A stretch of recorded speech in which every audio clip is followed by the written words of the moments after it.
আকাশবাণী কলকাতা। খেলার খবর পড়ছি প্রিয়া বিশ্বকর্মা। প্রথমে বিশেষ খবর।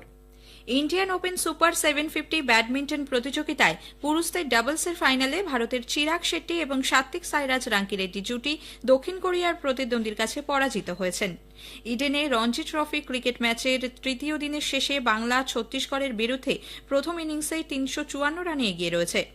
কলকাতা পুলিশের হাফ ম্যারাথন দৌড় প্রতিযোগিতার আজ 25,000 প্রতিযোগী অংশ নেন। আসছে বিস্তারিত খবরে। ইন্ডিয়ান ওপেন সুপার 750 ব্যাডমিন্টন প্রতিযোগিতায় পুরুষদের ডাবলসের ফাইনালে ভারতের চিরাগ শেট্টি এবং সাত্বিক সাইরাজ রাঙ্কিরেড্ডি জুটি দক্ষিণ কোরিয়ার কাং মিন হিউক এবং সিও সিং জের কাছে 21-15, 11-21, 18-2 পরাজিত হয়েছেন। এর আগে পুরুষদের সিঙ্গলসে চীনের শি ইউকি হংকংয়ের লি চিউক ইউকে হারিয়ে চ্যাম্পিয়ন হন। মহিলাদের সিঙ্গলসে চীনের চেন ইউ ফেইকে হারিয়ে চ্যাম্পিয়ন হয়েছেন চীনা তাইপেইয়ের তাই জুং ইং। অস্ট্রেলিয়ান ওপেন টেনিসের কোয়ার্টার ফাইনালে উঠলেন সার্বিয়ার নোভাক জোকোভিচ। পুরুষদের শীর্ষ বাছাই জোকোভিচ আজ 20তম বাছাই ফ্রান্সের আদ্রিয়ান মান্নারিনোকে 6-0, 6-0, 6-3 ব্যবধানে হারিয়ে দেন। বিশ্বের 1 নম্বর জোকোভিচ রজার ফেডারারের রেকর্ড স্পর্শ করে এই নিয়ে 58 বার গ্র্যান্ড স্ল্যামের কোয়ার্টার ফাইনালে পৌঁছলেন। ইডেনে রঞ্জি ট্রফি ক্রিকেটের ম্যাচে তৃতীয় দিনের শেষে বাংলা ছত্তিশগড়ের বিরুদ্ধে প্রথম ইনিংসে 354 রানে এগিয়ে রয়েছে। পর্যাপ্ত আলো না থাকার কারণে আজ মাত্র 9 ওভার খেলা হয়েছে। চা পানের বিরতির পর দিনের খেলা শুরু হয়। ছত্তিশগড় প্রথম ইনিংসে 2 উইকেটে 27 রান করে। একনাথ কেরকার 12, ঋষভ তিওয়ারি 10 রান করেছেন। বাংলার করণলাল ও সুরজ সিন্ধু জয়সওয়াল দুজনেই একটি করে উইকেট নেন। এর আগে সকালে বাংলা 8 উইকেটে 381 রানেই প্রথম ইনিংসের সমাপ্তি ঘোষণা করে। ইংল্যান্ডের ব্যাটার হ্যারি ব্রুক ভারতের বিরুদ্ধে টেস্ট সিরিজের জন্য ঘোষিত দল থেকে নিজের নাম প্রত্যাহার করে নিয়েছেন। ব্যক্তিগত কারণেই তাঁর এই সিদ্ধান্ত বলে খবর। ভারতের বিরুদ্ধে 5 ম্যাচের টেস্ট সিরিজের জন্য প্রস্তুতি শিবিরে যোগ দিতে ব্রুক দলের সঙ্গে আবুধাবি যান।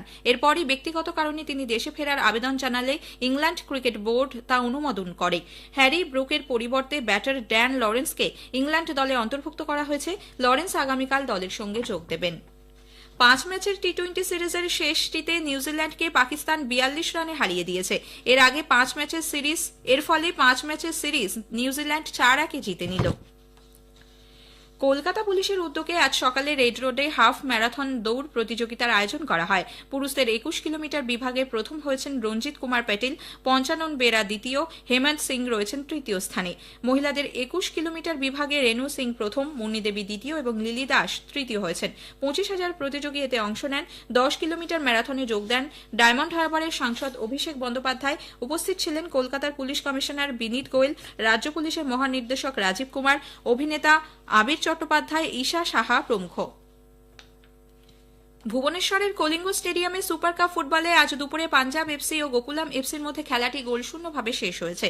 দুই দলই গোলের সুযোগ পেলেও কাজে লাগাতে ব্যর্থ হয়। সেমিফাইনালে যাওয়ার লড়াই থেকেও ইতোমধ্যেই ছিটকে গেছে তারা। ফলে আজকের ম্যাচটি নিয়ম রক্ষার ছিল। পাঞ্জাব 3 ম্যাচে 2 পয়েন্ট নিয়ে ও গোকুলাম সমসংখ্যক ম্যাচ খেলে 1 পয়েন্ট পেয়ে টুর্নামেন্ট শেষ করল। সন্ধ্যায় সুপার কাপের অপর ম্যাচে মুম্বাই সিটি এফসি চেন্নাইন এফসির মুখোমুখি হয়েছে। শেষ পাওয়া খবরে জানা গেছে মুম্বাই 1-0 গোলে এগিয়ে রয়েছে। দুই দলই 2টি করে ম্যাচ খেলেছে। মুম্বাই 6 পয়েন্ট নিয়ে গ্রুপ সির শীর্ষে রয়েছে। চেন্নাই 4 পয়েন্ট নিয়ে ওই গ্রুপে দ্বিতীয় স্থানে রয়েছে। কলকাতায় আজ যুবলীগ ফুটবলে ইস্টবেঙ্গল 2-0 গোলে মোহামেডান স্পোর্টিংকে হারিয়ে দিয়েছে। মোহামেডান স্পোর্টিং মাঠে আয়োজিত এই ম্যাচে বিজয়ী দলের পক্ষে গুণরাজ সিং গ্রেভাল ও দেবজিৎ রায় গোল করেন। কলকাতায় আজ বেটন কাপ হকি প্রতিযোগিতায় ইস্টার্ন রেলওয়ে স্পোর্টস অ্যাসোসিয়েশন 4-3 গোলে ইনকাম ট্যাক্স তামিলনাড়ু দলকে হারিয়ে দিয়েছে। অন্য ম্যাচে ইউপি একাদশ উড়িষ্যা একাদশের বিরুদ্ধে পেনাল্টি শুটআউটে 4-3 গোলে জয়ী হয়েছে। খেলো ইন্ডিয়া ইউথ গেমসে আজ মেয়েদের জুডোতে অনূর্ধ্ব 40 কেজি বিভাগে ছত্তিশগড়ের স্বপ্না সোনা জিতেছেন। অন্ধ্রপ্রদেশের সৌম্যা রানী রূপো, হিমাচল প্রদেশের কৃতিকা এবং উত্তরাখণ্ডের নীলাম যৌথভাবে ব্রোঞ্জ পেয়েছেন।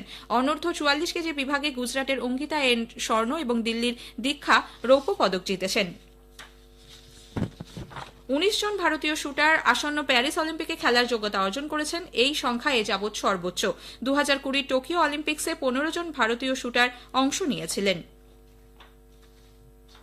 পশ্চিম বর্ধমানের কাকসার 2 ছাত্রী অন্ধ্রপ্রদেশে অনুষ্ঠিত হতে চলা অনূর্ধ্ব 14 জাতীয় কাবাডি চ্যাম্পিয়নশিপে খেলার সুযোগ পেয়েছেন।